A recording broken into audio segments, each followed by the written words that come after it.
Before I get started with today's video, I just want to tell you to please subscribe or follow me on two different platforms. Number one, Patreon, and number two, Instagram. The links are in the description below.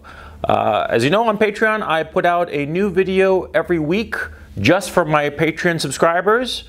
And Instagram, well, you know, I started doing that because it turns out that I'm going to be traveling quite a bit, and I figured that it'd be fun to take pictures and have a little registrar of all the things I'll be doing over the next few months. Yeah, and so it's just I don't know if I'm really going to keep it up, but for now I am keeping it up. So please go and subscribe to the Instagram. So those two things. So let's get started with the video.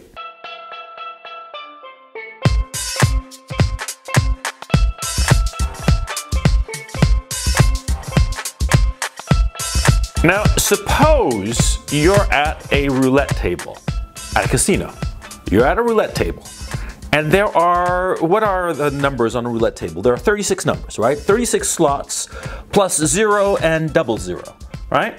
So in total, actually, there are 38 slots, but all of the slots are identical, or almost identical. I'm sure that if you took like a micrometer or something like that, you would figure out that some of the slots are ever so slightly larger than other of the slots, but you know, all in all, they're pretty much the same, right? Now the ball spins around the wheel, and eventually it starts clattering and clacking, and eventually it falls into one of those 38 slots, right? It could have been any one of those slots, but it happens to fall on one. Let's say, for the sake of argument, that it falls on the number 17, slot number 17, right? Now, all of the slots were identical. So does that mean that slot number 17, that in fact got the ball, is slot 17 somehow superior to all the other slots? No, of course not. It would be, in fact, absurd to think so. Absurd to think that one slot is superior to any of the other slots. For whatever reasons of luck, the ball landed on number 17, but that doesn't mean that 17 is that much better than all of the other numbers, the number, say, 24 or 36 or 8 or whatever. They're all the same. The ball just happened to land on number 17, right? Same with people's good fortune. See, we're all more or less the same in different aspects of our lives. Say, for instance, YouTubers. I'm a YouTuber. I do YouTube content, and I'm pretty much the same as all of the other YouTubers who are struggling to succeed. I'm sure that there are a number of them that produce content that is as good as mine, if not better. And I am sure that some of those content creators who are creating content as good as mine, if not better, have a lot fewer subscribers. I'm betting that some of them have tried for a while and then just given it up because they haven't gotten any kind of success. No followers, no views, nothing, right? Does that mean that I'm better than him? No, of course not. It'd be absurd to think so. It'd be absurd to think that I'm better than some other YouTuber just because I happen to have a larger audience. I'm more fortunate, but doesn't mean that I'm better. And like I said, there are lots of content creators, and in fact, I can name channels right now where their content I personally think is better than mine. A lot better than mine, some of it. And yet they only have a few thousand followers, sometimes less than 1,000. There are many channels that produce really, really good content. It's just a matter of luck that my channel has gotten a lot of followers, a lot of people like you who are watching, but it doesn't mean that I'm better. You see what I'm saying? See, but the problem is that a lot of guys who succeed in whatever it is that they're doing, they start thinking that they are better. They start acting arrogant. They start being complete dickheads, to tell you the truth. And this is normal, okay? I mean, how many times have you met some guy, some rich guy, some guy who's like a successful hedge fund manager or some shit, some successful banker or lawyer or whatever the fuck, and the guy is just the biggest fucking dickhead. I mean, it's like his skull is a bell end, literally, huh? How many guys have you met like that? Because I've met tons. And it's normal. It's aggravatingly predictable. And let me explain why. Think of the slot I mentioned at the beginning of this video, slot number 17. Slot number 17 was pretty much the same as all the other slots. There's not really much difference between slot number 16, slot number 17, and slot number 18, or all of the other slots for that matter. The ball just simply happened to land on number 17, right? For reasons that are beyond the control of slot number 17. It just fell there by luck, right? But see, the arrogance that slot number 17 feels is because it fell in his slot. He got the ball. And so he thinks that it's because of him, that he's special. He doesn't realize that right next to him was slot number 16, and right here was slot number 18. And they got nothing. Not because they were less than him. They got nothing because number 17 got lucky. That's it. It's not that number 17 was better. He was just luckier. But see, when you're slot number 17 and you get the ball, you don't realize this. Because you've been so preoccupied with succeeding, you've been striving and working so hard without paying attention to what everybody else is doing, that you tend to think that it's because of you, of your inherent qualities, that you are better than everybody else. You fail to see that you're just one more of a very large pool of identical people, or people who are virtually identical, like the slots on a roulette wheel. Yeah? They are all identical, the variations so tiny that they're practically microscopic. And the ball lands with one guy achieves a success. It's not because of him, yeah? But he doesn't see that because he's been blinded by the work he's been doing. Do I mean to say that the guy who gets the ball, you know, slot number 17, am I saying that he didn't deserve it? No, see? You know, if you work hard and you have bright ideas and you give it your all and you succeed, well, of course you deserve that success. I'm not saying otherwise. No, that's not what I'm saying at all. What I'm saying is that you have to recognize the element of luck. You have to recognize that there are tons of other people who work just as hard as you, who are just as smart as you, who failed. And therefore, you are not special when you are compared to all the other people like you who were striving after the thing that you were lucky enough to get. But see, since the successful guy, the number 17, he doesn't see this, he doesn't understand it, he doesn't recognize the struggle of all the other people around him who failed whereas he succeeded, what happens is that he starts thinking that it's because of him, and so he starts to lord it over people, and he starts acting like a dickhead. He starts acting like an asshole. He starts acting like, well, you know, I don't need to explain it anymore now, do I? Yeah. And he starts buying his own bullshit. Yeah, because see, we all go around projecting onto people that we're so great and capable and this, that, the other, right?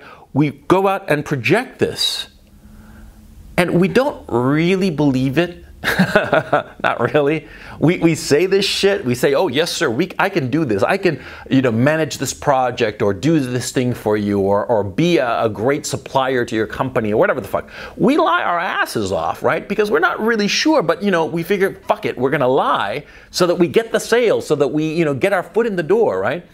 And then after a while, we're able to do it, you know, and all the rest of it. And so we start to think to ourselves, well, maybe, you know, the bullshit that I was saying, it's not actually bullshit.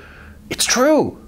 I am this brilliant guy and I can do everything. And that's where the successful guy gets into trouble. Yeah, when he starts buying his own brand of bullshit, which of course happens when you fall into arrogance, the trap of arrogance, which of course happens when you succeed. Yeah, see, because you succeeded and you think, oh yeah, I can do this. And you start believing your own bullshit, and you start spouting more bullshit, and it's bullshit that you can't cover. Your mouth is putting out checks your body can't cash. You see what I'm saying? And this is where the fall happens, see? This inevitably happens to arrogant guys. Arrogant guys who had a little bit of success. You know, they had a little bit of success, and they start bullshitting and getting a big head, right? And well, you know, eventually eventually that big head, it's full of hot air, and of course it pops. Yeah, it happened to me. Oh yeah, I'm not gonna lie. When I started as a writer, I had enormous success very quickly, and it was luck. And because of the success, I started acting like an asshole. And I started, thinking I could do things that were really beyond my reach, really beyond my scope. And I started acting like a complete dickhead. And I'm just terribly embarrassed about it. And to be talking to you about it embarrasses me even further. I mean, to remember what kind of a dickhead I used to be. Oof, it just makes me cringe, right? And of course, my big head popped. Yeah, I suffered a fall, absolutely. And retrospectively, it was the best thing that ever happened to me. Well, let me explain. See, I succeeded, yeah? I succeeded big time. And then I failed. Yeah, I failed because I was an arrogant dickhead. And I went right down the tubes. Oh, yeah. And I went right down the tubes, and it was a humbling experience. No joke. It was really humbling to recognize that, I wasn't all that and more. No. It was humbling, extremely humbling. And then when I clawed my way back up, when I achieved success for the second time, I was fortunate enough, blessed, to realize how hard it is to succeed and how fickle success really is. And because of it, two things happened. Number one, I wasn't an asshole the second time around. Oh no, I acquired a hard-earned humility. I recognized that the success I'd been blessed with the second time around was just even bigger fucking luck. Oh yeah, because few guys achieve big success once in their lives. To have achieved it twice, holy shit, right? So it made me very humble. Very humble, which is a good thing. And number two, it made me much more appreciative of what I have. Appreciative of what I have, and it focused more on what's important as opposed to the bells and whistles of success, the toys of success, the clutter, the tchotchkes of success that don't really help you much, that don't really improve your life. I started recognizing that which is really important, i.e. the people in your life, as opposed to the little trinkets and objects in your life, the things that people think are the measure of success but are just really the distractions of success. But see, everybody who's gone through success falls into this trap of arrogance. It's the rare guy who's able to sort of like step back and realize what an arrogant dick he's being and sort of like correct it without having to suffer failure in order to learn that lesson in humility, to learn that lesson of that which is important and that which is not. You see what I'm saying? I think of like Steve Jobs. I'm not comparing myself to him, but Steve Jobs was a very successful guy. And he was doing very well in Apple, and then he brought on John Scully, and John Scully and the board of directors eventually just kicked him out of the company, right? And it was because of that, okay, a relative failure, because he wasn't like, dumpster diving to find his next meal. I mean, he was like, he was still a multi-millionaire, hundreds of millions of dollars, right? But because of that failure, he got some humility and some understanding of things. And I suspect, and it would have been great to have asked him this, that failure, him getting kicked out of Apple, must have taught him much, much more than success ever did. Oh yeah. Because you see, success doesn't teach you anything. Not really. Okay? Success, being successful in anything, yeah, you're successful, but you're slot number 17. You were working hard and the ball landed in your lap. But what did you learn? Nothing. Not really. It's only failure. That's the only teacher that you'll ever have in life. And that's why accumulating failures is so important. You see what I'm saying? And I've been talking about this quite a bit insofar as practice, how important practice is, how important it is to practice and to fail. and to work at those things that you are failing at.